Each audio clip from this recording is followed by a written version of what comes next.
LA Noire isn't like most video games developed by Rockstar. You don't play the outlaw running wild, free to kill, steal, and cause destruction. You're a cop, a good cop at that, determined to restore order to the violent streets of 1940s Los Angeles. I've never played a game like LA Noire before. It's unique, it's special, and it's flawed. The great pieces don't quite fit together to make the ultimate game of this generation, but it certainly is a fun ride. How does a vehicular manslaughter rap sound, Shelton? I hit him. I admit it. I just panicked, but it wasn't my fault. LA in 1947 is on the brink of change. Men who experienced the horrors of World War II are trying to find their place in this new world. This is the most violent year in LA's history, and it's faithfully recreated by Rockstar and developer Team Bondi. You play Cole Phelps, a true blue detective eager to prove himself after surviving World War II. Cole comes onto the force as the incorruptible cop who cares about results, not politics. That's textbook policing, and we need more of it in this department. One of the things that makes LA Noire special is the use of a new motion scan technology which fully captures an actor's face.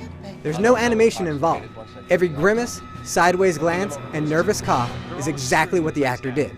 These are real performances, often by character actors you'll recognize. This is where LA Noire shines. In the end, the interrogations are little more than lengthy dialogue scenes similar to what you'd see in an RPG, but they're captivating. You're lying, Fleetwood. We know that you supplied them. I don't know nothing about no drugs. All I do is my 10 hair flipping burgers. Can you prove any different? This is the core of LA Noire, and that core is very good. Though the story takes a long time to come together and leads to an unsatisfying conclusion, the journey is always interesting.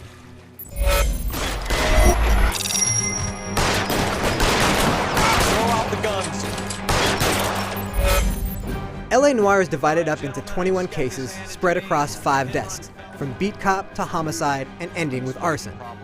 Each desk brings a different partner. Some you can trust, some are real snakes. Best way to get away with murder is to pin it on somebody else.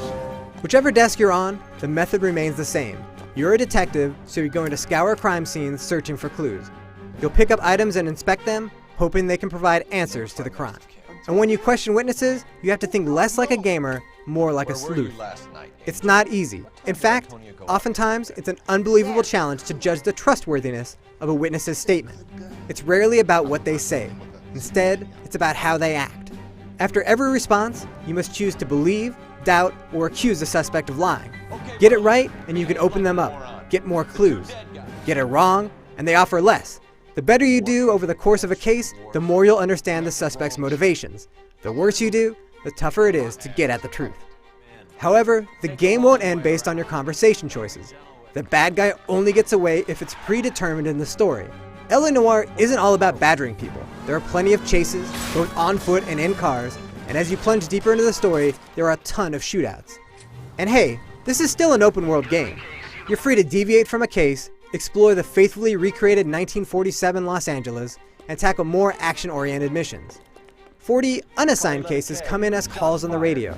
These aren't random, but single-scene missions where you'll stop a bank robbery, chase down a bat-wielding lunatic, or shadow a crook to his hideout.